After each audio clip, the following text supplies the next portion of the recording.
قرآن کی ہدایت بھول گئے، سنت کی فضیلت بھول گئے، افسوس کہ ہم رفتہ احکام۔ سورہ الق میں اللہ نے کہا اقرأ باسم ربک الذی خلق، کیونکہ اللہ نے تم کو پیدا کیا، یہ پورے عالمین کو اللہ نے پیدا کیا، تو جب علم حاصل کرو تو صرف اللہ کے نام سے کرو، اللہ کی رضا کے لیے کرو، اللہ کی مرضی سے کرو، اللہ کی خوشنودی کے لیے کرو، اللہ سبحانہ تعالیٰ کی شریعت کے مطابق یہ تمام واقعات جو ہم سیرت کے سن رہے ہیں اس لیے سن رہے ہیں تاکہ جب ہم اس دین کا کوئی کام کریں گے، جب ہمارے اوپر دین کے کام کرنے کے لیے جب تکلیفیں آئیں گی تو ہم بھی نبی صلی اللہ علیہ وسلم کی سیرت سے نصیحت حاصل کریں کہ ہم ان تکلیفوں پر صبر کریں، نہ کہ اپنے مقصد کو ہی پیچھے چھوڑ دیں۔ چھوڑ دیا جنگوں کی مہارت بھول گئے، گر گر کے سنبھلنا چھوڑ دیا، جنگوں کی مہارت بھول گئے۔ قرآن۔ السلام علیکم ورحمۃ اللہ وبرکاتہ۔ انشاءاللہ آج کے اس IREF پر منعقد ہونے والے خواتین کے اجتماع کی میں ناظمہ رہوں گی۔ انشاءاللہ یہ اجتماع IREF کے خواتین شعبے کی جانب سے منعقد کیا جا رہا ہے، اور انشاءاللہ آج کی طرح ہر بار ہفتے کے دن ایسا ہی اجتماع منعقد ہوتا رہے گا۔ تو آئیے سب سے پہلے ہم قرآن مجید کے چند آیات کی تلاوت سے ہمارے اس اجتماع کی شروعات کرتے ہیں۔ تلاوت آپ سب کو سرہ فاطمہ بنت جناب عمران سنائیں گی۔ سرہ فاطمہ۔ علیکم ورحمۃ اللہ وبرکاتہ۔ انشاءاللہ اب میں آپ سب کے سامنے سورہ الق کی 5 آیتیں پڑھ کر سناؤں گی۔ اعوذ باللہ من الشیطان الرجیم، بسم اللہ الرحمن الرحیم، اقرأ باسم ربک الذی خلق، خلق الانسان من علق، اقرأ وربک الاکرم، الذی علم بالقلم، علم الانسان ما لم يعلم۔ جزاک اللہ خیر۔ بسم اللہ الرحمن الرحیم۔ آپ سب کو میں IREF کے شعبے خواتین کے جانب سے تہہ دل سے استقبال کرتے ہوئے IREF کا بنیادی تعارف دینا چاہتی ہوں۔ IREF یعنی Islamic research and education foundation ایک اسلامی دعوتی ادارہ ہے جس کے بانی و صدر جناب عمران ہیں۔ IREF Islamic research and education foundation اپنے شہر حیدرآباد میں سن 1998 یعنی 1998 عیسوی میں حکومت ہندوستان سے اجازت لے کر شروع کیا گیا ہے۔ الحمدللہ IREF کا بنیادی مقصد ماشاءاللہ اسلام کی تبلیغ کرنا ہے اور لوگوں کو اسلام کی دعوت پیش کرنا ہے۔ IREF کا نصب العین قرآن اور حدیث بافہم اور منہج صحابہ اکرام رضی اللہ تعالی عنہم اجمعین ہیں۔ محترمہ امت المتین BSc جینیٹکس کی طالبہ تھیں، اور انہوں نے جب جولائی 2005 عیسوی میں یعنی 2005 میں جناب عمران سے دوسری بیوی کی حیثیت سے نکاح کیا تو اس کے بعد سے ہی اللہ کی طرف سے یہ ممکن ہو پایا کہ IREF کا ایک مکمل شعبہ خواتین قائم کیا جا سکے۔ IREF کے شعبے خواتین کے ذریعے مخصوص توجہ کے ساتھ خواتین میں دین اسلام کی دعوت کا کام کیا جاتا ہے۔ ماشاء اللہ جناب عمران کی طرح محترمہ امت المتین انگریزی اور اردو زبان میں تقاریر کرتی ہیں، اور ان کے تقاریر کے ویڈیوز جناب عمران کے ویڈیوز کے ساتھ آپ لوگ youtube.com/IREF ویڈیوز پر دیکھ سکتے ہیں۔ ماشاءاللہ اب میں محترمہ امت المتین سے گزارش کرتی ہوں کہ وہ اپنے درس کے لیے سٹیج پر تشریف لائیں۔ محترمہ امت المتین کے درس کے بعد ان سے سوالات اور جوابات کا بھی موقع آپ سب کو دیا جائے گا، اور سوالات اور جوابات کی نشست کے جو اصول ہیں وہ انشاءاللہ میں آپ لوگوں کو درس کے بعد سناؤں گی۔ محترمہ امت المتین کے آج کے اردو درس قرآن کا عنوان ہے قرآن کا سب سے پہلا فیصلہ، کڑی نمبر 2۔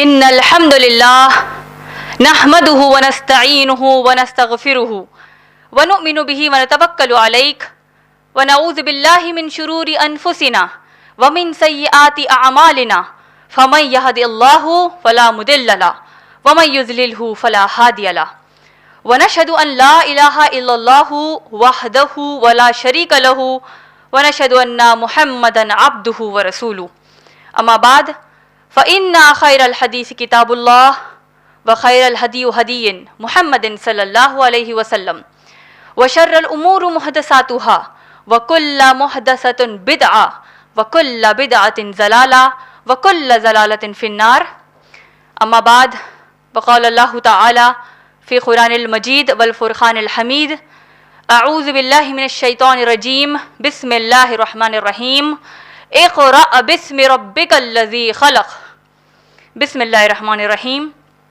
رب اشرح لی صدری ویسر لی امری واحلل عقدۃ من لسانی یفقہوا قولی۔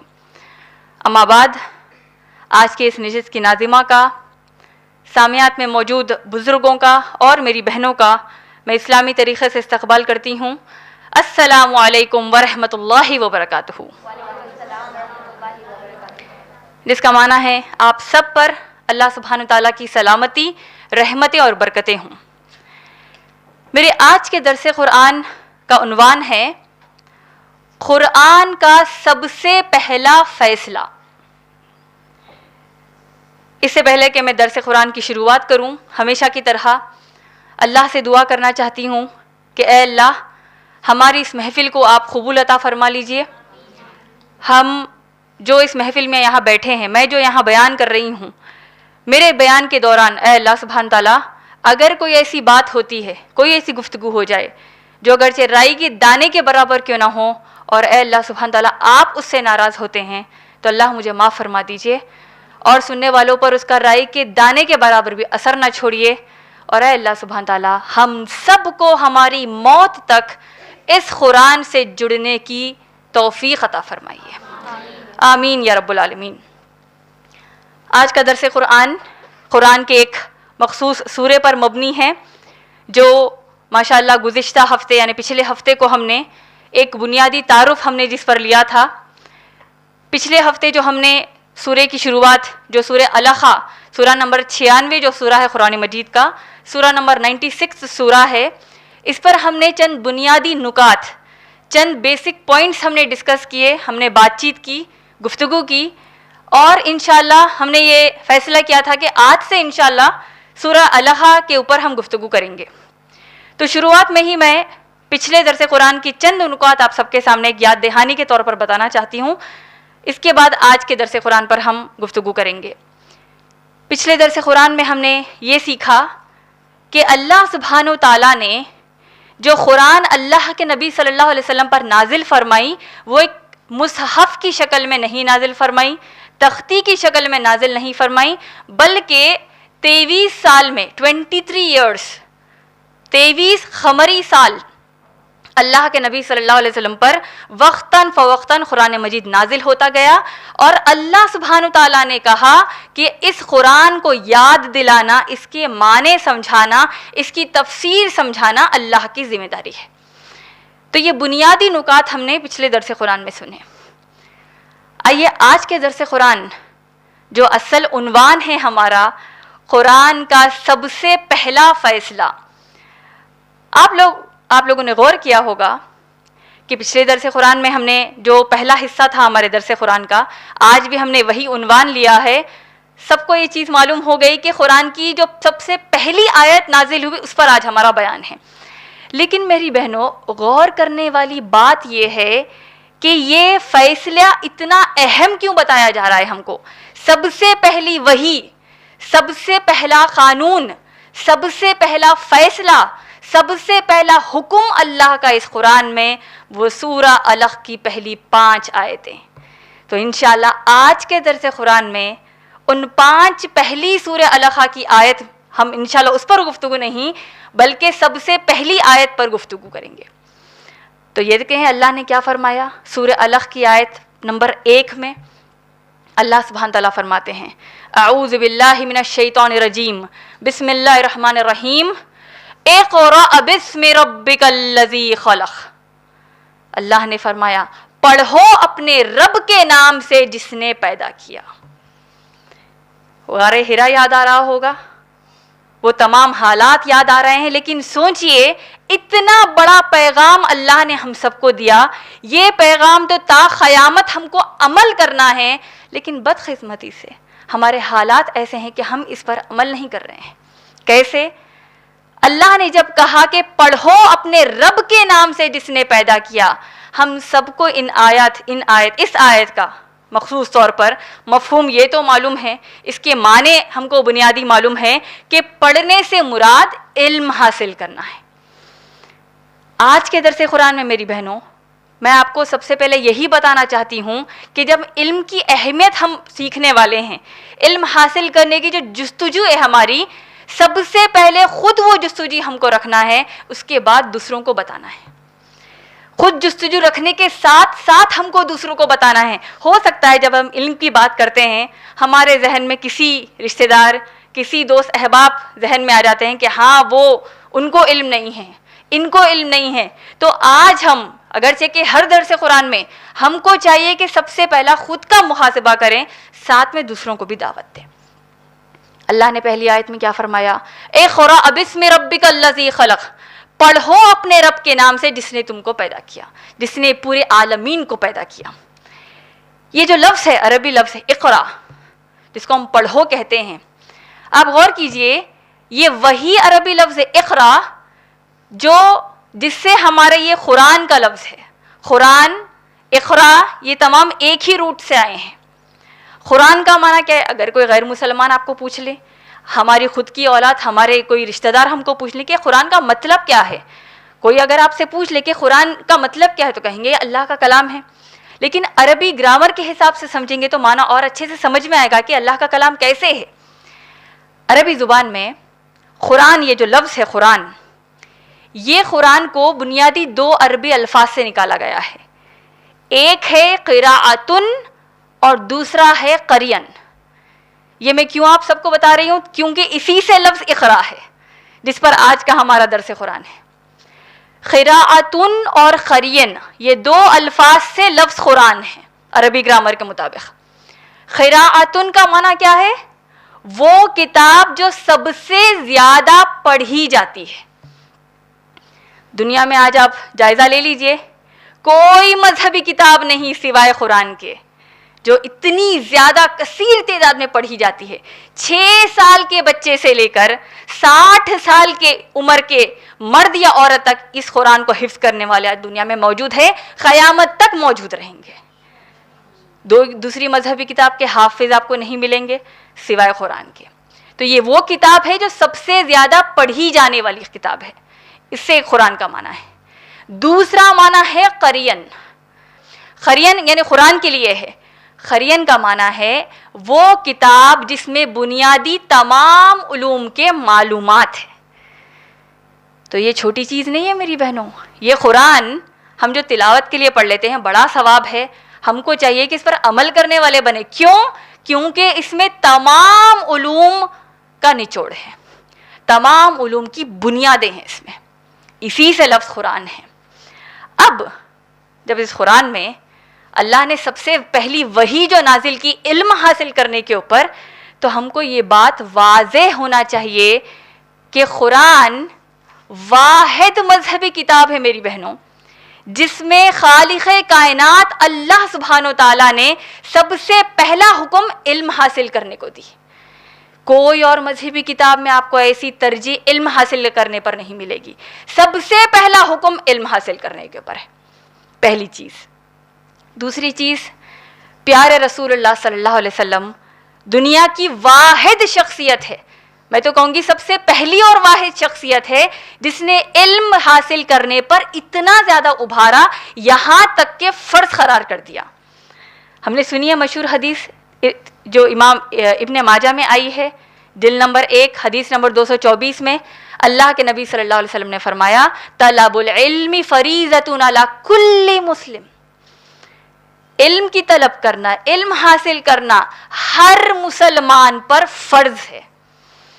اس کا معنی کیا ہوا؟ جس طرح نماز فرض ہے، جس طرح آپ پر تمام الگ الگ فرائض ہے اسلام کے، اسی طرح علم حاصل کرنا فرض ہے. اب آگے بڑھتے ہوئے دیکھتے ہیں کہ اللہ سبحانہ تعالیٰ نے جب یہ پڑھائی، یہ جو علم حاصل کرنا ہم پر فرض کیا ہے، تو آج کیا ہم وہ علم حاصل کر رہے ہیں کہ نہیں؟ تو علم حاصل کرنے کی اگر ہم بات کریں، ہو سکتا ہے ہم سب کے ذہنوں میں الگ الگ علوم آ جائیں.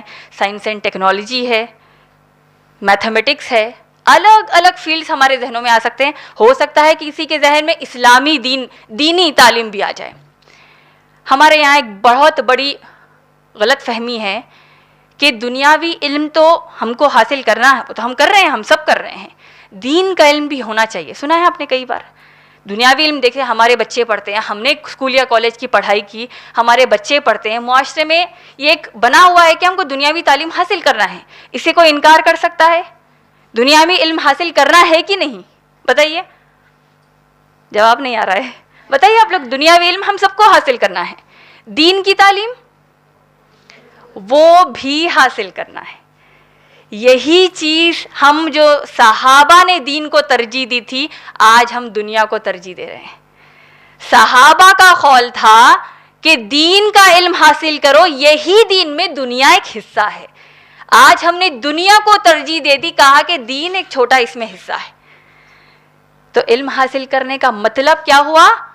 ایک چیز ہم کو جو ایک پتھر کی لکیر کی طرح اپنے ذہنوں میں، اپنے دلوں میں بٹھانا ہے، وہ یہ کہ تمام علوم میں چوٹی کا علم قرآن کا علم ہے.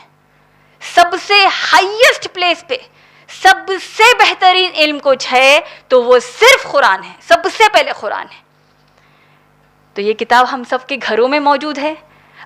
ہم علم حاصل کرنا چاہتے ہیں، الگ الگ رکاوٹیں آ جاتی ہیں کیونکہ ہم کو اس چیز کا علم نہیں ہے کہ علم حاصل کرنا کتنا ضروری ہے، اسی لیے ہم پیچھے ہو جاتے ہیں. سب سے اہم علم یہ قرآن ہے. قرآن کے بعد سیرت النبی صلی اللہ علیہ وسلم. کیسے؟ آپ دیکھیے اللہ سبحانہ تعالیٰ نے اس قرآن میں سورہ زاریات سورہ نمبر 51 آیت نمبر 56 میں فرمایا، وَمَا خَلَقْتُ الْجِنَّ وَالْإِنسَ إِلَّا لِيَعْبُدُونَ. اللہ نے فرمایا ہم انسانوں کا مقصد حیات، اللہ نے فرمایا کہ ہم نے جنوں اور انسانوں کو نہیں پیدا کیا مگر صرف اس مقصد سے کہ وہ صرف میری عبادت کریں. تو ہم کو پیدا کس نے کیا؟ اللہ نے. سورہ علق میں اللہ نے کہا اقرأ بسم ربک الذی خلق. کیونکہ اللہ نے تم کو پیدا کیا، یہ پورے عالمین کو اللہ نے پیدا کیا، تو جب علم حاصل کرو تو صرف اللہ کے نام سے کرو، اللہ کی رضا کے لیے کرو، اللہ کی مرضی سے کرو، اللہ کی خوشنودی کے لیے کرو، اللہ سبحانہ تعالیٰ کی شریعت کے مطابق کرو. کیوں؟ کیونکہ پیدا اللہ نے ہی کیا ہے. اور علم کون دیتے ہیں ہم کو؟ آیت الکرسی میں ہم نے کیا پڑھا؟ وَلَا يُحِيطُونَ بِشَيْءٍ مِّنْ عِلْمِهِ إِلَّا بِمَا شَاءَ. جتنی چیزوں کا علم ہم کو ہے، صرف ہم کو نہیں، کائنات میں جتنی چیزوں کا علم جس اللہ کی مخلوق کو ہے، وہ علم دینے والا اللہ سبحانہ تعالیٰ ہے. پوری کائنات، یہ چرند پرند جھاڑ، ہر چیز آپ دیکھ لیجئے. Albert Einstein, Isaac Newton, Stephen Hawking, Elon Musk, یہ جو بڑے بڑے سائنسدان ہیں، جن کو آج ہم 20-30 سال ہماری اسکول یا کالجز کی پڑھائی میں عزت کے ساتھ پڑھتے ہیں, ان کے اوپر ہم کو ایگزام میں مارکس ملتے ہیں, ان تمام کو علم اللہ نے دیا ہے. تو اللہ نے کہا اقرأ بسم ربک الذی خلق, پڑھو اللہ کا نام لے کر, یعنی اللہ کی مرضی کے لیے پڑھو, اللہ کی رضا کے لیے پڑھو, اللہ کے خاطر پڑھو. یہ ایک چیز ہم کو واضح ہونا چاہیے. اگر آپ غور کریں اسلام میں جو علم حاصل کرنے کا جو سسٹم ہے, اس پر اگر ہم غور کرتے ہیں, اللہ کے رسول صلی اللہ علیہ وسلم نے جب بتایا کہ علم حاصل کرنا تم پر فرض ہے, کیوں اور کون سا علم حاصل کریں یہ بھی ہم کو جاننا ضروری ہے. اللہ سبحانہ و تعالیٰ نے کون سا علم ضروری ہے, اگرچہ ہم سب جانتے ہیں قرآن ہے, اللہ نے سورہ آل عمران کی آیت نمبر 164 میں فرمایا لقد من اللہ علی المؤمنین, اللہ نے مومنین پر رحم کیا, اللہ نے احسان کیا, اللہ نے بہت بڑا فیور کیا مومنوں پر. اذ بعث فی رسول منہم, کہ اللہ نے ان میں سے ایک رسول ان کے لیے پیدا کیا, یعنی اللہ کے نبی صلی اللہ علیہ وسلم کی آمد کی اللہ بات کر رہے ہیں. اور اللہ کے نبی صلی اللہ علیہ وسلم کا مقصد اللہ نے اس آیت میں بتایا اور کہا یتلو علیہم آیاتہ, تلاوت کیجئے ان آیات کی, وَيُزَكِّيهِمْ, تزکیہ نفس کریے ان کا, ان کی پاکی کریے, ان کو صاف کیجئے گناہوں سے, وَيُعَلِّمُهُمُ الْكِتَابَ وَالْحِكْمَةَ, اور قرآن کا علم دیجئے اور حکمت کا علم دیجئے. کیا کہا اللہ سبحانہ تعالیٰ نے؟ علم دیجئے اس قرآن سے اور علم دیجئے حکمت سے. تفسیر ابن کثیر میں آتا ہے حکمت کا معنی سیرت النبی صلی اللہ علیہ وسلم ہے, اللہ کے نبی صلی اللہ علیہ وسلم کی سنت ہے. اس کا معنی کیا ہوا کہ علم تو ہم کو قرآن سے حاصل کرنا ہے, اس قرآن میں جو الگ الگ علوم اللہ نے بتائے ہیں ان سے بھی ہم کو جڑنا ہے. اس کی ایک بڑی اہم بات آپ کو بتا دوں, جب اتنے بار ہم کو کہا جا رہا ہے کہ قرآن سے جڑیے قرآن سے جڑیے, لیکن کہیں نہ کہیں شیطان آ جاتا ہے, کہیں نہ کہیں ہمارے مصروفیات آ جاتے ہیں, ہم تھوڑا سا اس کو دوری اختیار کر لیتے ہیں اس حساب سے کہ آج نہیں کل پڑھ لیں گے, کل نہیں پرسوں پڑھ لیں گے. سن لیجئے اللہ کے نبی صلی اللہ علیہ وسلم کی حدیث. اللہ کے رسول صلی اللہ علیہ وسلم نے فرمایا خیرکم من تعلم القرآن وعلمہ, تم میں سے سب سے بہترین شخص وہ ہے جو قرآن سیکھے اور دوسروں کو سکھائے. اور اللہ نے کیا فرمایا؟ آج ہم دین پر مضبوطی سے ٹھہرنا چاہتے ہیں, ہم چاہتے ہیں کہ ہم اسلام پر اچھے سے عمل کریں. دیکھیں یہ تڑپ ہم سب کی آج ہے, لیکن کہیں نہ کہیں ہم جیسے کوتاہیاں ہو جا رہے ہیں, گناہ ہو جا رہے ہیں, اس کے اوپر سوچئے. اللہ رب العالمین کے بارے میں محمد صلی اللہ علیہ وسلم فرماتے ہیں کہ جب اللہ اپنے بندے کے لیے بہتری سوچتے ہیں, کیا آپ چاہتے ہیں کہ اللہ ہمارے لیے بہتری سوچے؟ اللہ تو الرحمن الرحیم ہے, اللہ تو سب کے لیے چاہتے ہیں, لیکن بندے کے اختیار میں اللہ نے جو یہ صحیح اور غلط کی پہچان دی ہے اس کو نظر میں رہ کر سوچئے. جب اللہ اپنے بندے کی اچھائی چاہتے ہیں, اللہ اس کو دین کا فقہ عطا کر دیتے ہیں, دین کی سمجھ عطا کر دیتے ہیں, جس سے بندہ اس قرآن سے جڑ جاتا ہے. تو آپ غور کریں گے, علم تو ہم سب کو حاصل کرنا ہے, قرآن موجود ہے, سیرت النبی صلی اللہ علیہ وسلم موجود ہے, لیکن یہ ہم سمجھ کیوں نہیں پا رہے ہیں کہ علم حاصل کرنا ضروری ہے, عمل کیوں نہیں کر پا رہے ہیں؟ تو اس کے لیے دیکھیے, ہم سب جانتے ہیں اللہ کے رسول صلی اللہ علیہ وسلم کے بعد سب سے بڑی مثال ہمارے لیے کون ہے؟ صحابہ اور صحابیات رضی اللہ تعالیٰ عنہم اجمعین. اللہ نے ہماری ایمان کی شرط بتائی ہے سورہ بقرہ کی آیت نمبر 137 میں کہ اگر تم ایمان لاتے ہو جس طرح صحابہ اور صحابیات ایمان لائے تو تم ہدایت پر ہو. کا مطلب اگر آپ علم حاصل کرنا چاہتے ہیں تو علم حاصل کرنے کا طریقہ بھی صحابہ اور صحابیات کا ہونا چاہیے. تو آپ دیکھیے, ہو سکتا ہے کسی کو اپنے ذہن میں آئے کہ اسلام میں علم کا مطلب قرآن سے جڑنا ہے, احادیث اللہ کے نبی صلی اللہ علیہ وسلم کے پڑھ لیں, تھوڑا فقہی معلومات رکھ لیں ایک بنیادی طور پر. دنیاوی علم یہ بات کی باتیں کرنا ہے آپ کو یا نہیں, آپ کی مرضی ہے. ہو سکتا ہے یہ ایک ذہن میں آ جائے, ہو سکتا ہے یہ آ جائے کہ سب سے پہلا قرآن ہے, اس کے بعد کچھ بھی آپ چھوڑ دیجئے. جیسے آپ کیا کہتے ہیں, ریلیجیس اینڈ کنٹمپریری نالج, دینی علم اور دنیاوی علم. میری بہنوں, جب صحابہ ہمارے لیے مثال ہے تو ہم کو جاننا چاہیے کہ صحابہ نے ثابت کر دیا کہ دین میں ہی دنیا ہے، اور دونوں میدانوں میں صحابہ نے مہارت حاصل کی. کیسے؟ میں چند صحابہ کے نام آپ کو ماشاءاللہ ایک چارٹس کے طور پر یہ بتانا چاہتی ہوں. آپ دیکھیں گے علم کے الگ الگ شعبے یہاں پر موجود ہے، جو دنیاوی اعتبار سے بھی ہے اور دینی اعتبار سے بھی ہے. اس میں آپ دیکھیں گے ایجوکیشن اینڈ نالج، علمی اعتبار سے صحابہ کتنے ماہر تھے؟ حافظ قرآن ہیں صحابہ، احادیث کے کئی راوی ہیں، جیسے ابو ہریرہ رضی اللہ تعالیٰ عنہ 5000 کے بڑھ کر احادیث روایت کی اللہ کے نبی صلی اللہ علیہ وسلم کے. اس طریقے سے صحابہ کے نام ہیں.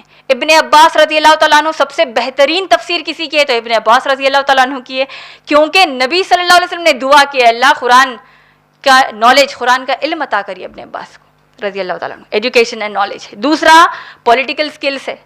صحابہ کے کیسے پولیٹیکل سیاسی جو مہارت ہے صحابہ کو، آپ غور کیجئے.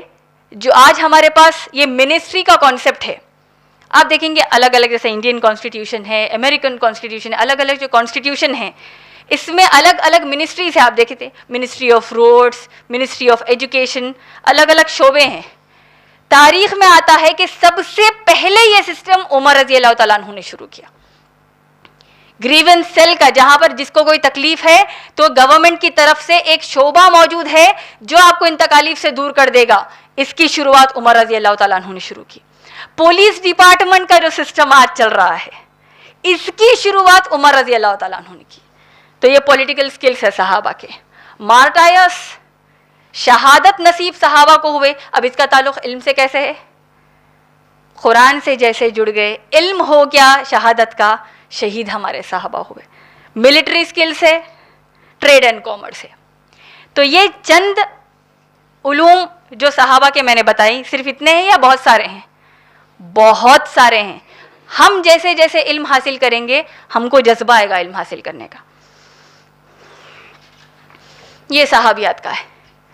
میری بہنوں، ہو سکتا ہے ہم نے چند صحابہ کے نام سنے ہوں گے، ابو بکر صدیق رضی اللہ تعالیٰ عنہ، عمر رضی اللہ تعالیٰ عنہ، اکابر صحابہ کے نام ہیں. چند دوسرے صحابہ ہیں، ان کے نام تھوڑے بہت ہم کو معلوم ہے، لیکن صحابیات کے نام ہم میں سے اکثر کو نہیں معلوم. خدیجہ رضی اللہ تعالیٰ عنہ، اب دیکھیے خدیجہ رضی اللہ تعالیٰ عنہ کا نام ایجوکیشن اینڈ نالج میں سب سے پہلے علم حاصل اللہ کے نبی صلی اللہ علیہ وسلم سے خدیجہ رضی اللہ تعالیٰ عنہ نے کیا. قریش کی عورتوں کو اسلام بتاتی ہیں، ثابت قدم اللہ کے نبی صلی اللہ علیہ وسلم کے ساتھ ٹھہری. تو یہ علم حاصل کرنے کے الگ الگ طریقے ہیں. عائشہ رضی اللہ تعالیٰ عنہ، سب سے زیادہ احادیث کی راویہ خواتین میں، صحابیات میں ہماری عائشہ رضی اللہ تعالیٰ عنہ ہیں. ام شریک الدوسیہ رضی اللہ تعالیٰ عنہ سب سے زیادہ قریش کی عورتوں کو اسلام کی دعوت دیتی. اسما رضی اللہ تعالیٰ عنہ. یہ تمام صحابیات کے نام ہیں. پولیٹیکل سکلز ہے. کس نے کہا کہ عورت سیاسی میدان میں نہیں آ سکتی؟ اسلام نے چند ہم کو پابندیاں رکھی ہیں، ہمارے بھلے کے لیے رکھی ہیں، لوگوں کے بھلے کے لیے رکھی ہیں. جو ہمارا حجاب ہے، ایسے چند شرائط ہے، لیکن اس میں بھی ہماری صحابیات نے مہارت رکھی. پھر دیکھیے میڈیسن اینڈ سرجری، ہماری صحابیات میڈیسن اینڈ سرجری میں مہارت رکھتی تھی، ہم کو اس چیز کا علم نہیں ہے. رفیدہ اسلامیہ رضی اللہ تعالیٰ عنہ ایک ایسی صحابیہ ہیں جن کو آج سائنس کہتی ہے she was the first Muslim person, first Muslim جس کو سرجری میں مہارت تھی. اور یہی وجہ ہے کہ آئرلینڈ کے رائل کالج آف سرجنز جو ہے انہوں نے بحرین میں ایک ایوارڈ منعقد کیا ہے، رفیدہ اسلامیہ ایوارڈ بول کر، سرجری کی فیلڈ میں. اور کون دے رہا ہے دیکھیے ایوارڈ؟ ایک غیر مسلمان دے رہا ہے. ان غیر مسلمانوں نے تحقیق کی کہ مسلمانوں میں سب سے زیادہ یہ چیزیں عام ہیں، علم حاصل کرنا عام ہے. میڈیسن اینڈ سرجری میں مسلمان آگے ہیں. آج ہم کو ان کے نام معلوم نہیں. یہ دیکھیے صحابیات کے الگ الگ نام ہیں. خدیجہ رضی اللہ تعالیٰ عنہ، سمیہ رضی اللہ تعالیٰ عنہ، عائشہ رضی اللہ تعالیٰ عنہ، رفیدہ اسلامیہ رضی اللہ تعالیٰ عنہ. یہ نام اگر ہم کو یاد ہو جائے میری بہنوں، تو آج ہم جو محفلوں میں بیٹھتے ہیں جہاں پر غیبت چغلی ہوتی ہے، تو ان غیبت چغلی سے دور ہونے کے لیے اپنے آپ کو یہ نام اگر ہم کو یاد ہو جائیں، قرآن سے لوگوں کو جڑائے کہ دیکھو جو قرآن سے جڑتے ہیں ان کی اتنی اہمیت ہو جاتی ہے دنیا میں، یہ ہم بتا سکتے ہیں. سعودہ رضی اللہ تعالیٰ عنہ ایک لیدر ٹیننگ انڈسٹری آپریٹ کرتی تھی. لیدر کی جو انڈسٹری ہوتی ہے، ہماری اللہ کے نبی صلی اللہ علیہ وسلم کی بیوی زوجہ ام المومنین سودا رضی اللہ تعالیٰ عنہ آپریٹ کر رہی ہیں. ام عمارہ رضی اللہ تعالیٰ عنہ ملٹری ٹریننگ ان کو تھی. شفا بن عبداللہ رضی اللہ تعالیٰ عنہ، ام ورقہ رضی اللہ تعالیٰ عنہ، تمام یہ صحابیات کے نام ہیں جو علم سے اللہ نے ان کے درجات بلند کر دیا.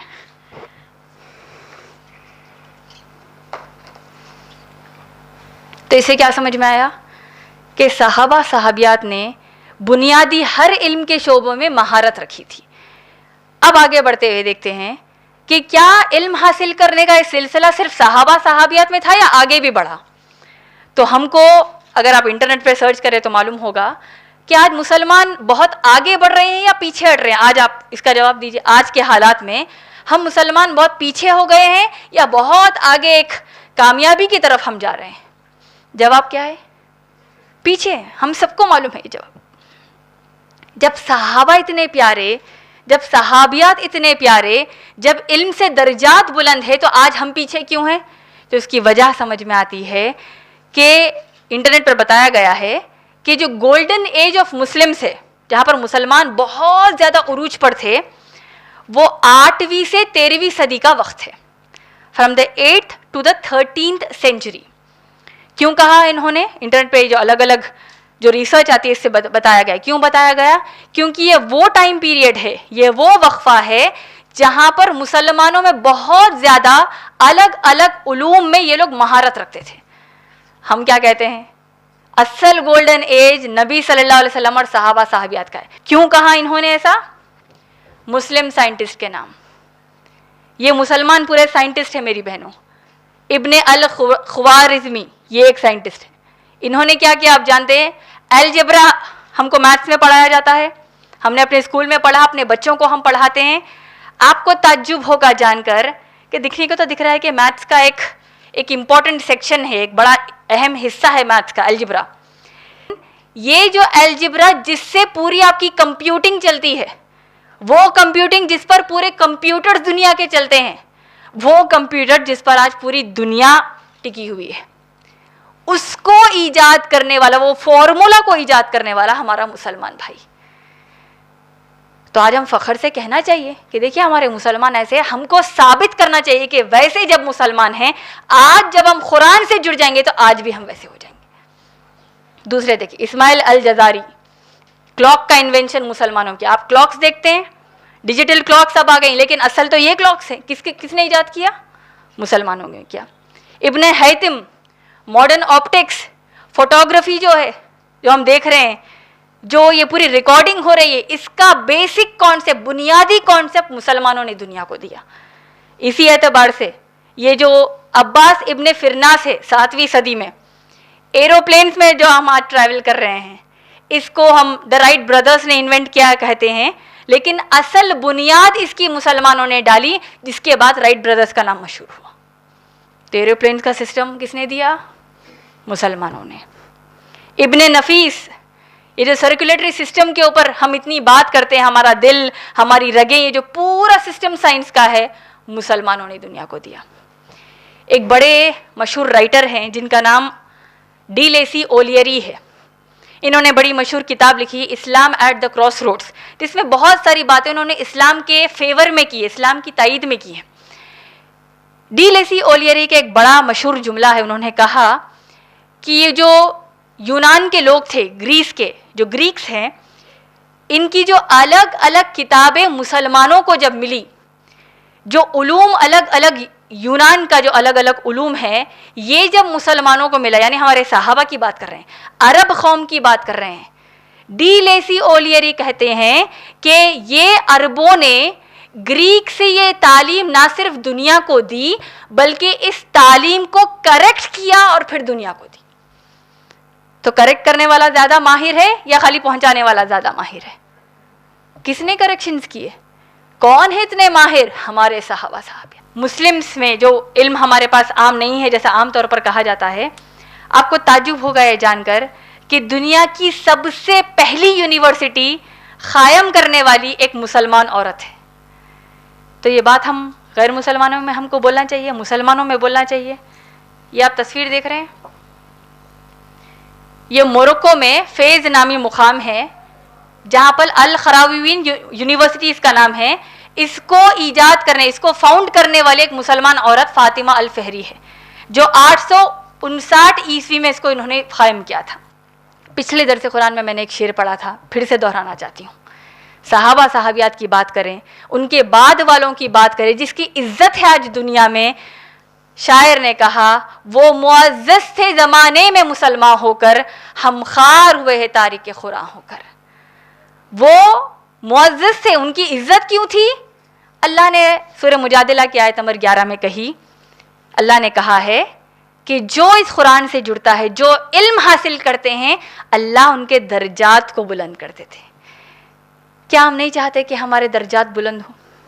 ہم چاہتے ہیں، لیکن پھر ہمارے پاس ایک بہانوں کی لسٹ آ جاتی ہے، ایک فہرست آ جاتی ہے. ہمارے پاس وقت نہیں ہے، ہم کو اولاد ہے، ہماری ذمہ داریاں ہیں.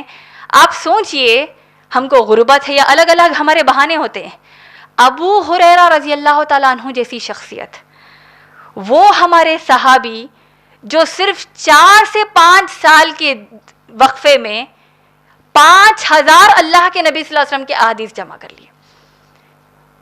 راوی ہے 5000، تقریباً 5000 احادیث کی. کیسے حالات میں میری بہنوں، اتنی بھوک سے وہ بیتاب رہتے ہیں اس دور میں جب احادیث کو اکٹھا کر رہے ہیں کہ لوگ جب دیکھتے کہ وہ علم حاصل کر کر نکل رہے ہیں، اللہ کے نبی صلی اللہ علیہ وسلم کے پاس جا رہے ہیں علم حاصل کرنے، تو بھوک کے مارے کئی بار بے ہوش ہو جاتے ہیں. اور سب سے پہلے اللہ کے نبی صلی اللہ علیہ وسلم کے گھر کے پاس ٹھہرے ہوتے تاکہ جیسے ہی اللہ کے نبی صلی اللہ علیہ وسلم گھر کے باہر آ جائیں، میں اللہ کے نبی صلی اللہ علیہ وسلم سے علم حاصل کروں. ہماری ام المومنین عائشہ رضی اللہ تعالیٰ عنہ، اتنے زیادہ احادیث کیسے جمع ہوئے؟ آج ہمارے یہاں ایک ماحول بنا ہوا ہے کہ شوہر سے جب ہم بات کرتے ہیں، اپنے اطراف و اکناف کسی سے بات کرتے ہیں، تو ایک زندگی سے ہم بیزار ہیں، تنگ ہے، شکایتیں ہمارے پاس ہے. خوشی کی باتیں کرنا ہے تو کسی کی غیبت چغلی کریں گے تو اس سے تھوڑی خوشی مل جائے گی، لیکن اکثر ہم شکایتیں کرتی ہیں. ہماری ام المومنین عائشہ رضی اللہ تعالیٰ عنہ گھر میں اللہ کے نبی صلی اللہ علیہ وسلم تشریف لاتے ہیں اور ام المومنین عائشہ رضی اللہ تعالیٰ عنہ سوالات کرتی ہیں، اللہ کی رحمت کے بارے میں بتائیے، اللہ کی وحدانیت کے بارے میں بتائیے، اللہ کے رسول صلی اللہ علیہ وسلم جنت میں ہم کیسے جائیں گے، جہنم سے کیسے بچیں. یہ تمام سوالات عائشہ رضی اللہ تعالیٰ عنہ کرتی.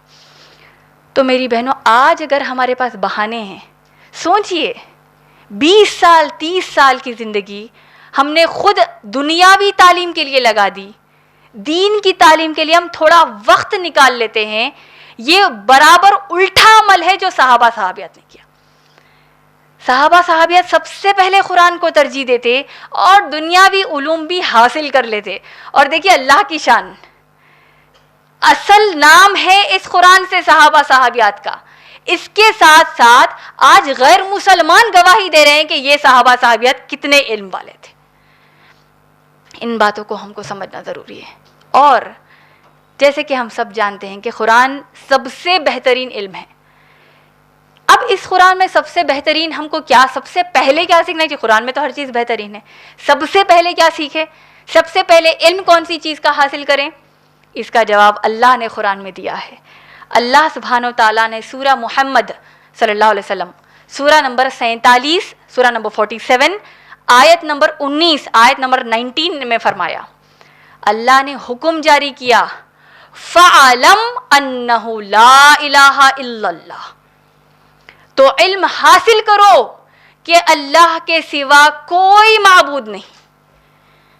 عربی زبان میں جب کسی بھی لفظ سے پہلے فا آتا ہے تو اس سے مراد بہت زیادہ ترجیح دینے میں آتا ہے، بہت زیادہ اہمیت دینے میں آتا ہے. آپ نے دیکھا قرآن میں اللہ نے کہا فَانْكِحُوا مَا طَابَ لَكُم مِّنَ النِّسَاءِ، کرو تم 2 3 3 4 4 نکاح کرو. اللہ نے ابھارا ہے.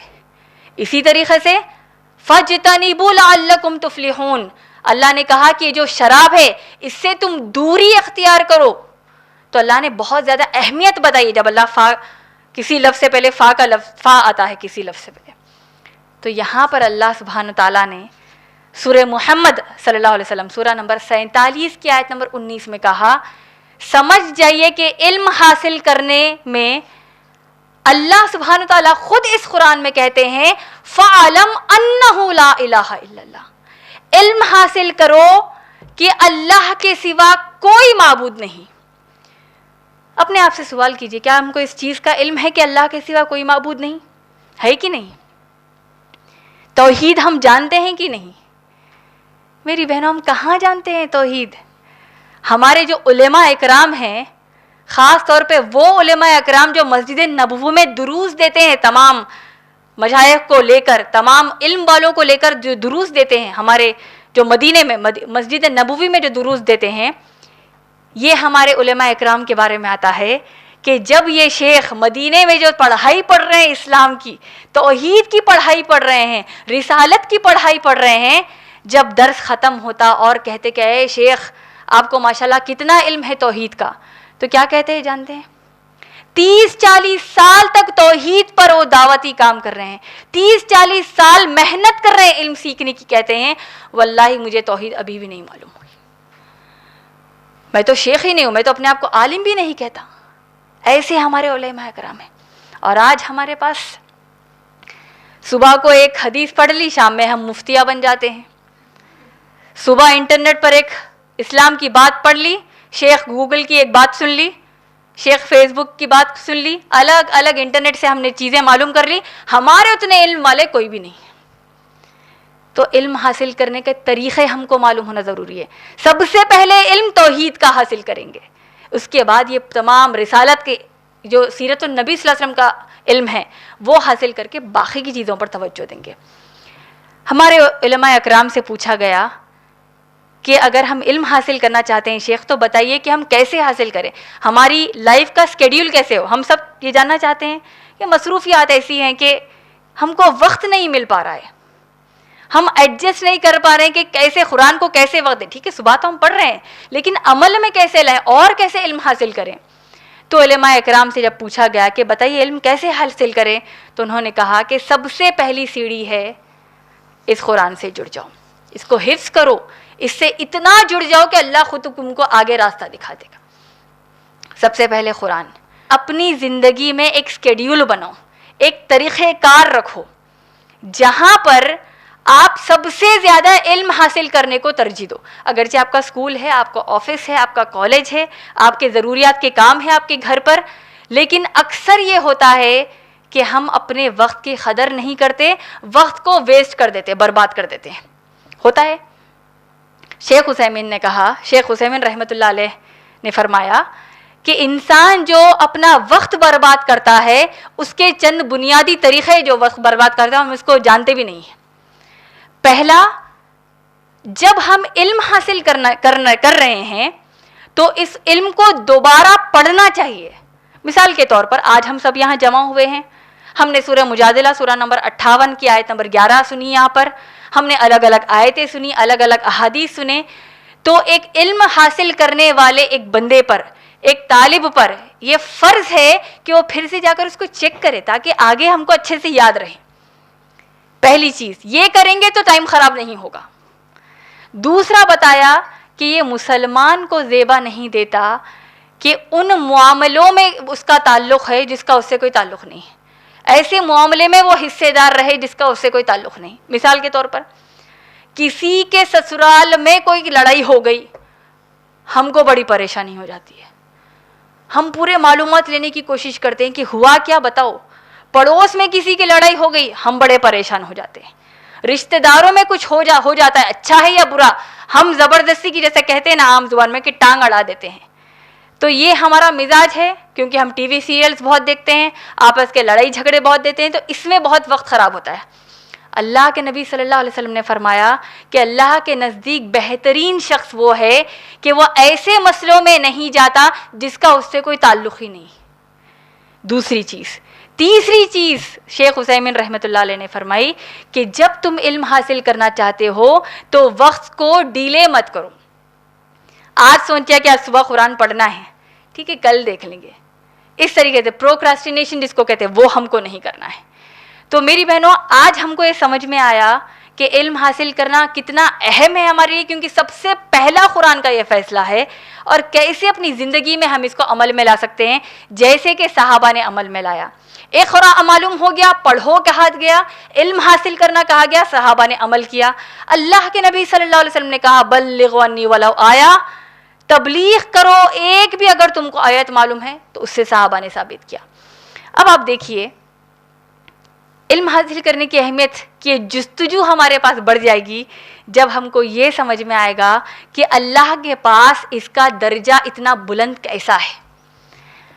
اللہ کے نبی صلی اللہ علیہ وسلم نے فرمایا جو شخص اپنے گھر سے نکلتا ہے علم حاصل کرنے کی نیت سے, اپنے اپنے گھروں کو یاد کر لیجئے, اپنے اپنے گھر کے دروازے کو یاد کر لیجئے, جب پہلا سیدھا قدم اپنے گھر سے باہر اس نیت سے نکالا کہ آج یہاں آنا ہے یا علم حاصل کرنا ہے, کہیں بھی آپ علم حاصل کر رہے ہیں, اللہ کے دین کو سیکھ رہے ہیں صحیح طریقے سے, تو جب آپ اپنا پیر باہر نکالتے ہیں, اللہ کے نبی صلی اللہ علیہ وسلم نے فرمایا اللہ کی جتنی مخلوقات ہے, آسمان میں جتنی اللہ کی مخلوقات ہے, زمین پہ جتنی اللہ کی مخلوقات ہے, یہاں تک کہ جتنی مچھلیاں سمندر میں ہیں, سب کے سب اس بندے یا اس بندی کے لیے مغفرت کی دعائیں کرتے ہیں جب تک کہ وہ بندہ یا بندی واپس گھر کو لوٹ کر نہیں آتا.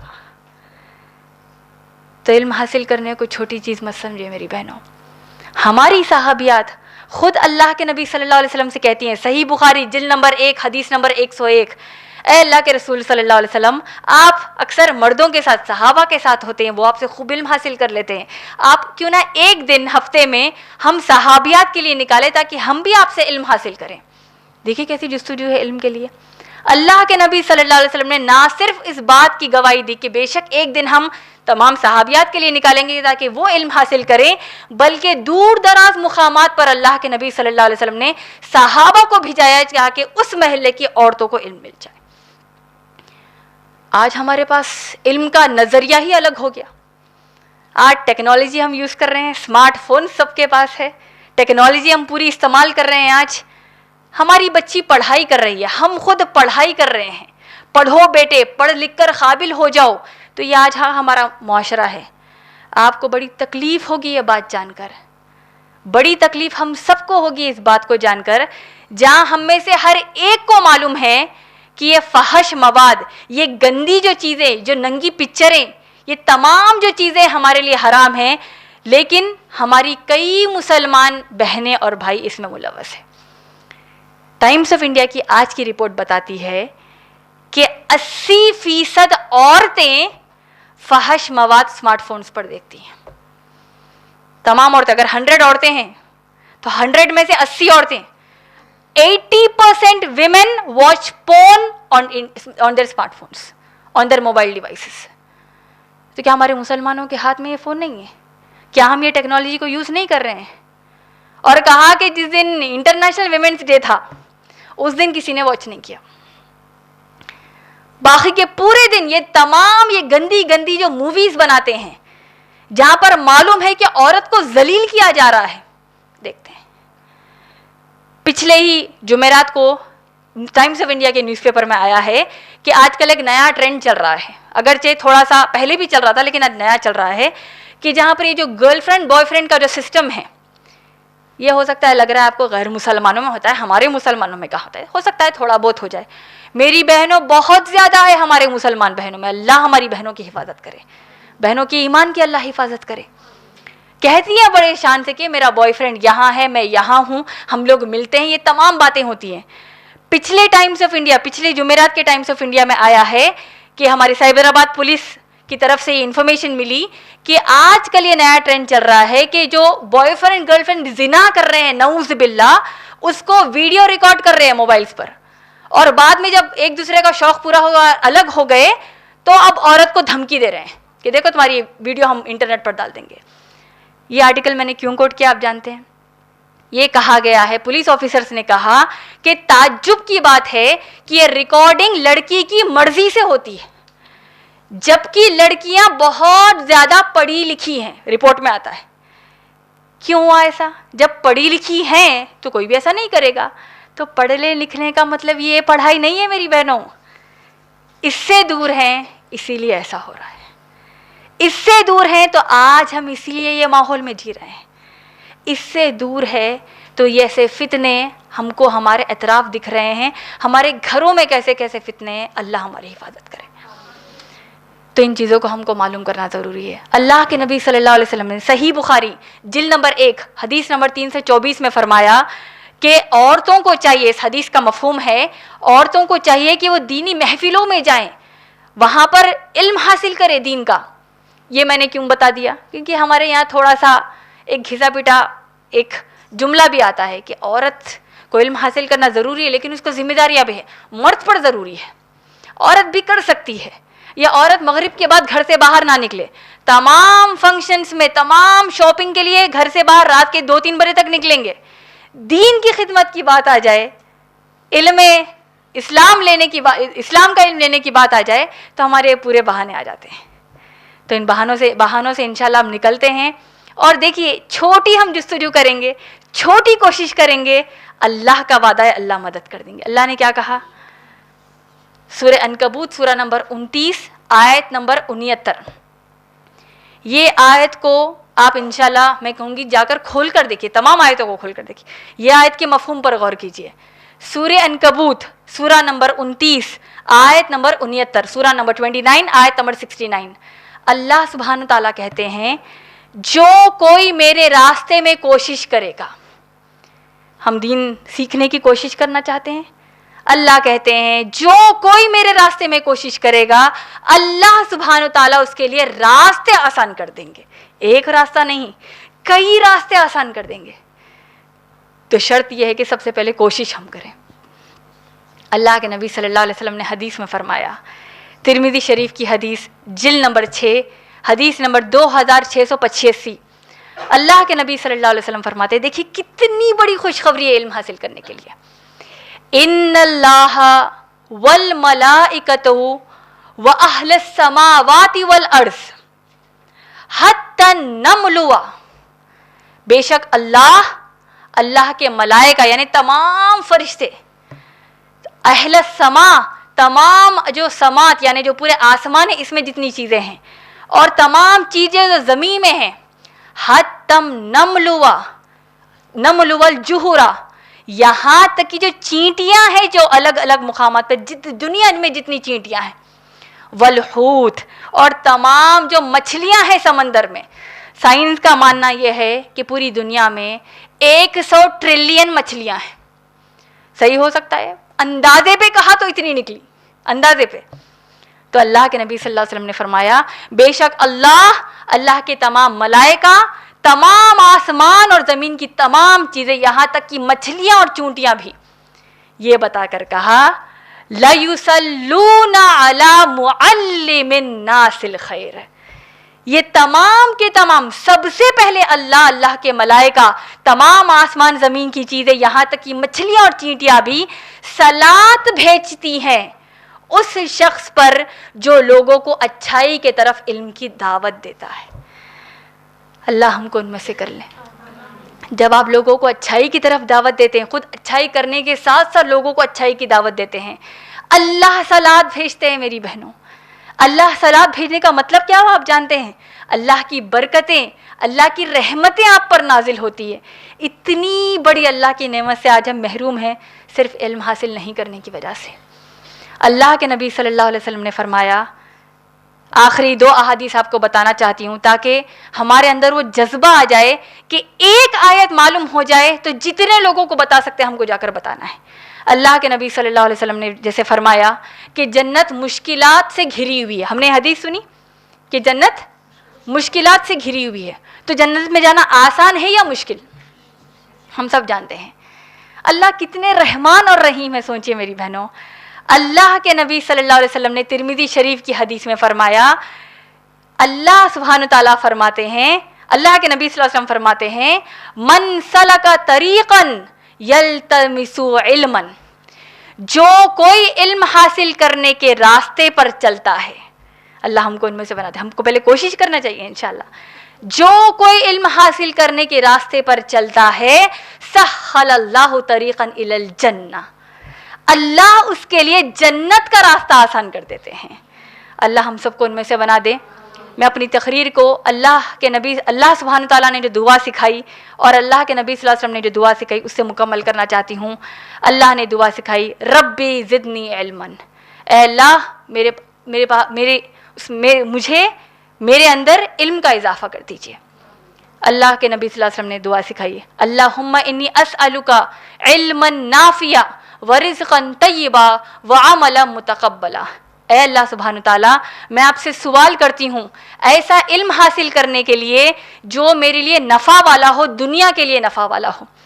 اے اللہ سبحانہ تعالیٰ, حلال رزق کی میں آپ سے طلب کرتی ہوں, اے اللہ دعا کرتی ہوں. اور اے اللہ سبحانہ تعالیٰ, ایسے اعمال کی دعا کرتی ہوں, ایسے اعمال میں کروں جو اللہ آپ قبول کرنے. اسی کے ساتھ میں اپنے درس کا اختتام کرتی ہوں. وآخر دعوانا الحمدللہ رب العالمین. جزاک اللہ خیر. انشاءاللہ میں محترمہ امت المتین کی شاگردہ اب بیان دوں گی. الحمدللہ وحدہ والصلاة والسلام علی من لا نبی بعدہ وعلی آلہ واصحابہ اجمعین. اعوذ باللہ من الشیطان الرجیم. بسم اللہ الرحمن الرحیم. وما ارسلناک الا رحمۃ للعالمین. اعوذ باللہ من الشیطان الرجیم. بسم اللہ الرحمن الرحیم. ربش اشرح لی صدری ویسر لی امری واحلل عقدۃ من لسانی یفقہوا قولی. اما بعد, معزز بزرگوں کا اور میری محترم بہنوں کا میں اسلامی طریقے سے استقبال کرتی ہوں. السلام علیکم ورحمۃ اللہ وبرکاتہ, جس کے معنی ہیں اللہ سبحانہ و تعالیٰ کی آپ تمام پر سلامتی ہو, رحمتیں ہوں اور برکتیں ہوں. انشاءاللہ میرے آج کے اس تقریر کا عنوان ہے سیرت النبی صلی اللہ علیہ وسلم, کڑی نمبر 18. ماشاءاللہ, سیرت النبی صلی اللہ علیہ وسلم کے پچھلے کڑی میں ہم نے دیکھا کہ کس طرح اسلام کے جو دشمن تھے, جو کفار مکہ تھے, یہ تمام لوگ ایک جگہ پر جمع ہو جاتے ہیں اور یہ طے کرتے ہیں کہ ہم اتنی تکلیف دینے کے باوجود نبی صلی اللہ علیہ وسلم اپنے مقصد سے ہٹ ہی نہیں رہے ہیں, تو اب ہم ولید بن مغیرہ کے پاس جائیں گے اور ان سے اس مسئلے کا حل نکالیں گے. اور پورے مل کر ولید بن مغیرہ کے پاس جاتے ہیں اور وہ لوگ بالآخر ایک نتیجے پر پہنچتے ہیں کہ اب ہم لوگ ایک کام کریں گے کہ سب کے سب مل کر ایک ہی چیز محمد صلی اللہ علیہ وسلم کے خلاف بولیں گے. نعوذ باللہ, ہم سب مل کر کہیں گے کہ یہ محمد صلی اللہ علیہ وسلم جو ہے, نعوذ باللہ, کلام سے جادو کرنے والے ہیں. تو جیسے ہی کوئی نبی صلی اللہ علیہ وسلم کے پاس آئیں گے, ہم سب مل کر ان سے ایک ہی بات کہیں گے تاکہ وہ لوگ یقین کر لیں. اور بالآخر وہ حج کا موسم آ جاتا ہے. یہاں تک ہم نے پچھلے ہفتے دیکھا. تو اب جب وہ حج کا موسم آ جاتا ہے, جب کبھی اللہ کے نبی صلی اللہ علیہ وسلم جس شخص سے بات کرتے, ان کو اللہ کی طرف دعوت دے کر بلاتے, اللہ کا کلام پڑھ کر ان کو سناتے, جیسے ہی نبی صلی اللہ علیہ وسلم وہاں سے ہٹتے, وہ کفار مکہ, وہ کمبخت اسلام کے دشمن وہاں پہنچ جاتے اور لوگوں کو بھٹکاتے, ان سے کہتے کہ یہ محمد صلی اللہ علیہ وسلم کے باتوں میں مت آؤ, یہ کلام سے جادو کرنے والے ہیں, کلام سے جادو, نعوذ باللہ. اور اس طریقے سے انہوں نے بہت کوشش کی کہ لوگوں کو محمد صلی اللہ علیہ وسلم کے خلاف بھٹکا دیں, اور کئی لوگ اس کے بعد ہمارے پیارے نبی صلی اللہ علیہ وسلم کو اگنور بھی کرنے لگے. بہرحال جب یہ حج کا موسم گزر جاتا ہے, اس کے بعد یہ تمام اسلام کے دشمن پھر بیٹھتے ہیں اور کہتے ہیں کہ نہیں, اب ہم کو کچھ زبردست علاج کرنا ہوگا, کچھ حل نکالنا ہوگا جس سے ہم نبی صلی اللہ علیہ وسلم کو اس مقصد سے, ان کے مقصد سے ان کو رکا دیں. استغفر اللہ. اور پھر وہ لوگ یہ ارادہ کرتے ہیں کہ ایک کام کریں گے, جب کبھی محمد صلی اللہ علیہ وسلم اپنے گھر سے باہر نکلیں گے, جب وہ اکیلے ہوں گے, تو ہم ان کو زبردست طریقے سے ستانا شروع کریں گے. نعوذ باللہ. اور پھر ابو جہل ایک مرتبہ اپنے کمبخت ساتھیوں کے ساتھ بیٹھا ہوا تھا, اور وہیں کچھ دور پر اللہ کے نبی صلی اللہ علیہ وسلم کعبے کے صحن میں نماز پڑھ رہے تھے. کچھ دور پر وہاں پر اونٹ کی انتڑیاں پڑی ہوئی تھی. وہ کمبخت ابو جہل کہتا ہے, کون ہے جو ان انتڑیوں کو لے جا کر محمد کے اوپر ڈال دے گا؟ استغفر اللہ صلی اللہ علیہ وسلم. اور پھر ان پورے ساتھیوں میں ایک کمبخت شخص ہوتا ہے جس کا نام تھا عقبہ بن معید. وہ اٹھ کر کہتا ہے, بڑی شان سے کہتا ہے کہ ارے میں جا کر ڈالتا ہوں. اور پھر وہ اٹھتا ہے جب ہمارے پیارے نبی صلی اللہ علیہ وسلم سجدے کی حالت میں رہتے ہیں. وہ جا کر ان اونٹ کی انتڑیوں کو نبی صلی اللہ علیہ وسلم کے اوپر ڈال دیتا ہے. اور پھر ہمارے نبی صلی اللہ علیہ وسلم اس وزن کی وجہ سے, کیونکہ اونٹ کی انتڑیاں میری بہنوں بہت وزن ہوتی ہے, اس وزن کی وجہ سے وہ سجدے سے اٹھ نہیں پا رہے تھے, تکلیف کے موقف میں تھے. اور وہاں ابو جہل کمبخت اپنے ساتھیوں کے ساتھ بیٹھ کر بڑا زور زور سے ہنسنے لگتا ہے اور کہتا ہے کہ کیا ہو گیا محمد کو, دیکھو کیسے حالت میں آ گیا, دیکھو کہاں ہے ان کے اللہ. نعوذ باللہ, اس قسم کی گندی فالتو باتیں وہ کرنا شروع کر دیتا ہے. اور جیسے ہی اس بات کا علم فاطمہ رضی اللہ تعالی عنہا کو ہوتا ہے, وہ ایک معصوم بچی, چھوٹی بچی ہوتی ہے اس وقت, جیسے ہی ان کو معلوم ہوتا ہے یہ پوری بات, تو وہ دوڑتے ہوئے کعبے کے صحن میں آتی ہے اور بڑے ہی جذباتی, بہت ان کو غصہ آتا ہے اور وہ اپنے معصوم چھوٹے ہاتھوں سے اس غلاظت کو دور کرتی ہیں, ان انتڑیوں کو اپنے ہاتھوں سے ہٹا کر پھینکتی ہے اور ان دشمنوں کو زور زور سے غصے کے مارے کوسنے لگتی ہے. اور پھر اللہ کے نبی صلی اللہ علیہ وسلم کھڑے ہوتے ہیں اور پہلی مرتبہ رحمت للعالمین کے منہ سے بددعا نکلتی ہے.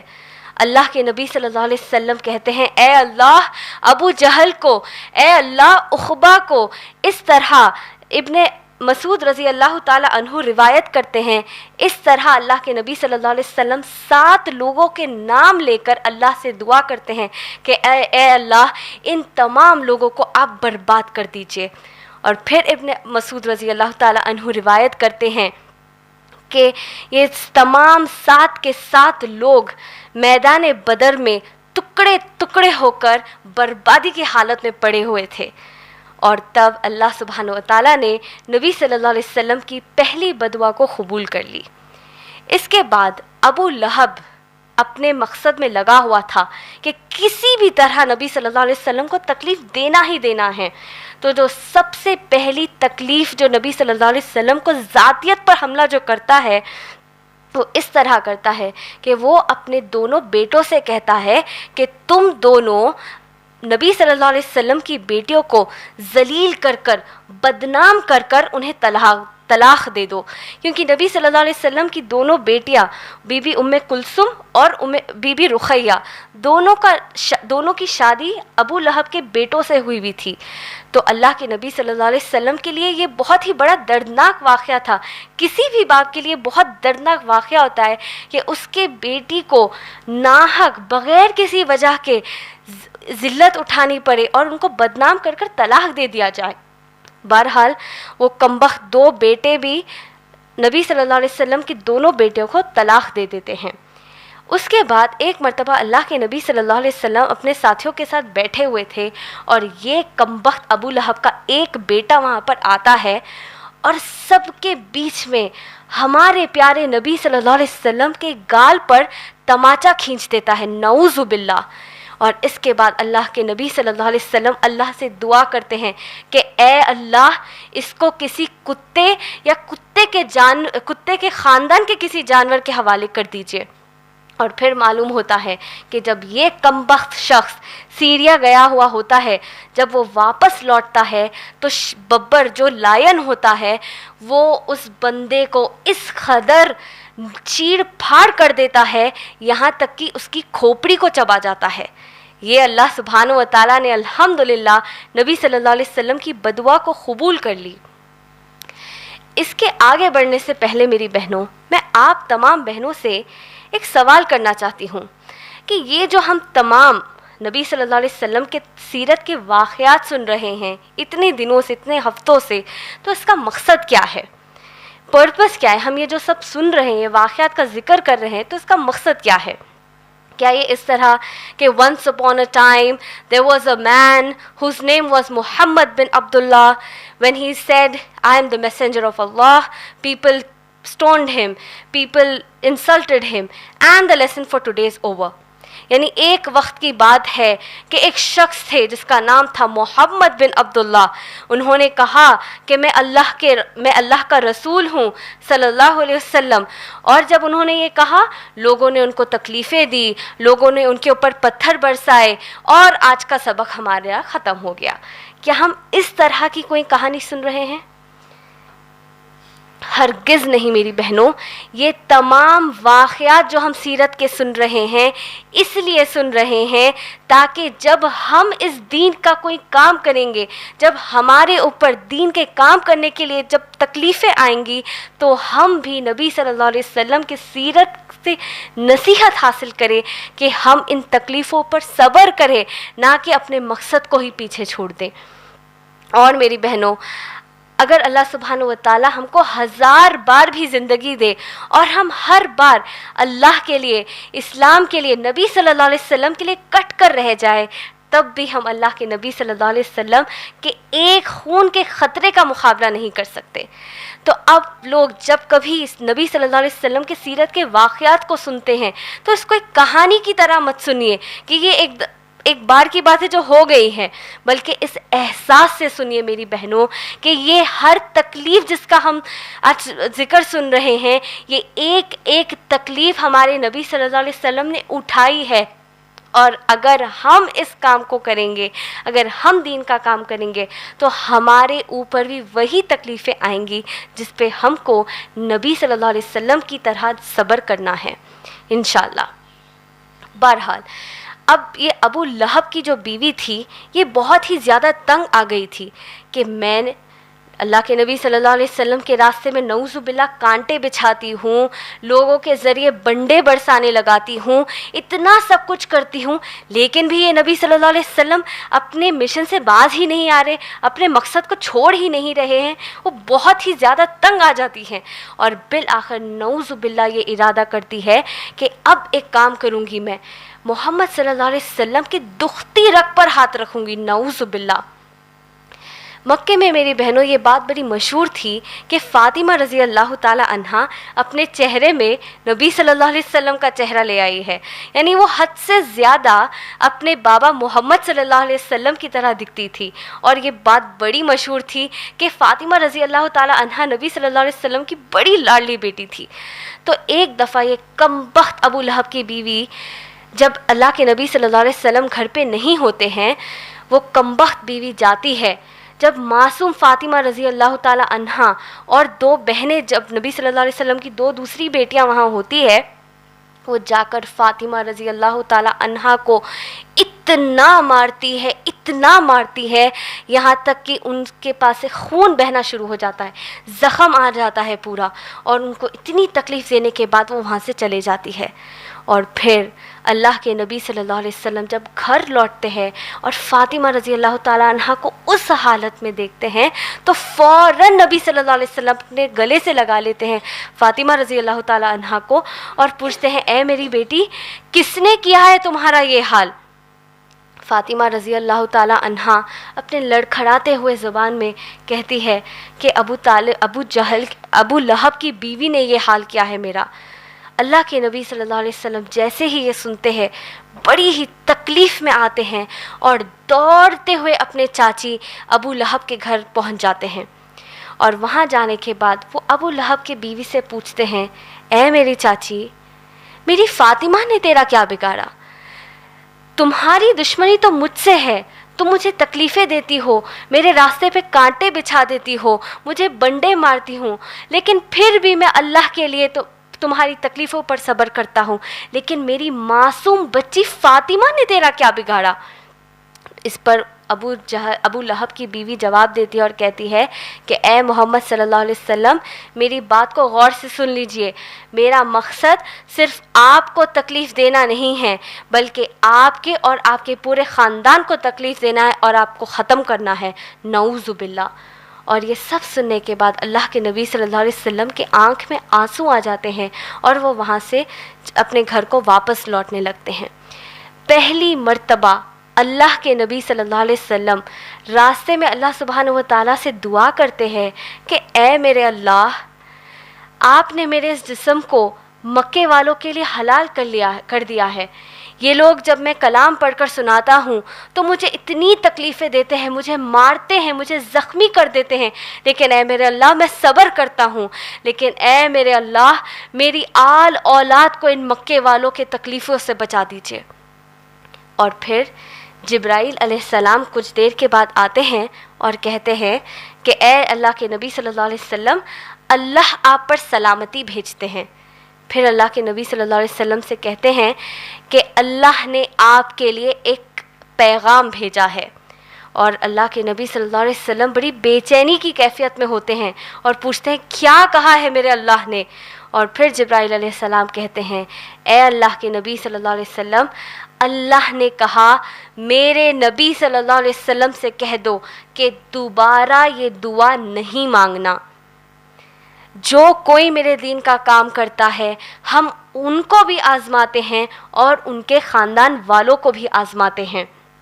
اللہ سبحانہ و تعالیٰ نے کہا اے میرے نبی دوبارہ یہ مت کہنا کہ میرے آل اولاد کو بچا دو، کیونکہ ہم فاطمہ کو بھی آزمائیں گے اور اے نبی صلی اللہ علیہ وسلم آپ کو بھی آزمائیں گے، تاکہ ہم دیکھیں کہ جب آپ کے لختے جگروں کو کوئی موڑ دیتا ہے، مروڑ دیتا ہے، تکلیفیں دیتا ہے، تو اس پر آپ صبر کرتے ہیں اللہ کے لیے یا پھر توحید کے دامن کو چھوڑ دیتے ہیں، کیونکہ ہم نے آپ کو نبی اس توحید کو قائم کرنے کے لیے بنایا ہے۔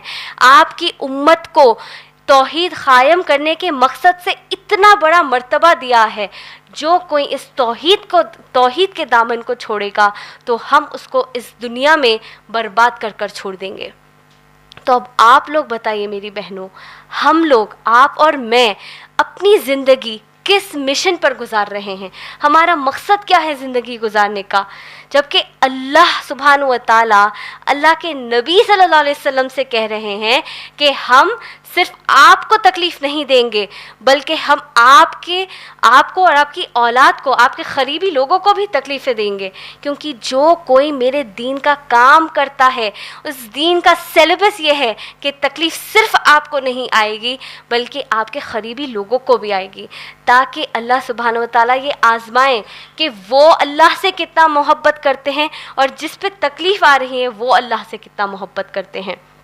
اور یہی بات اللہ سبحانہ و تعالیٰ نے سورہ آل عمران میں بھی واضح کر دیا کہ یہ جو تمہارے رشتے ہیں جو ہم نے بنائے ہیں، یہ رشتوں کو ہم نے آزمائش کے لیے، امتحان کے لیے بنائے ہیں، تاکہ ہم دیکھیں کہ ان کمزوریوں کی وجہ سے، یعنی جو رشتوں کی کمزوری ہوتی ہے، تو ان کمزوریوں کی وجہ سے آپ اسلام کو چھوڑ دیتے ہیں یا پھر آپ ان کمزوریوں کے باوجود اسلام کے لیے جم کر کھڑے ہوتے ہیں۔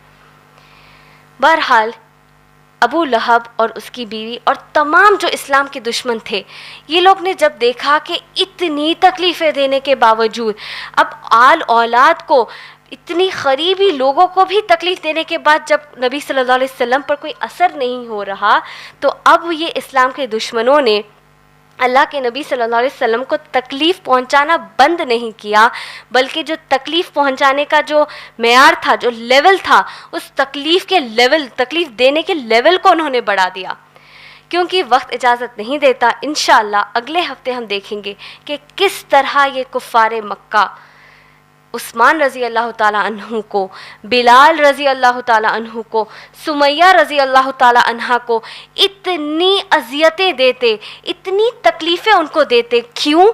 صرف اس لیے کیونکہ وہ لوگ اللہ پر ایمان لائے تھے۔ اسی سے میں اپنی تقریر کو ختم کرتی ہوں۔ وآخر دعوانا الحمد للہ رب العالمین۔ اسی سے ہم اس نشست کا اختتام کرتے ہیں۔ سبحان اللہ و بحمدہ، سبحانک اللہم و بحمدک، ونشہد ان لا الہ الا انت، استغفرک و اتوب الیک، وآخر دعوانا الحمد للہ رب العالمین۔ قرآن کی ہدایت بھول گئے، سنت کی فضیلت بھول گئے، قرآن کی ہدایت بھول گئے، سنت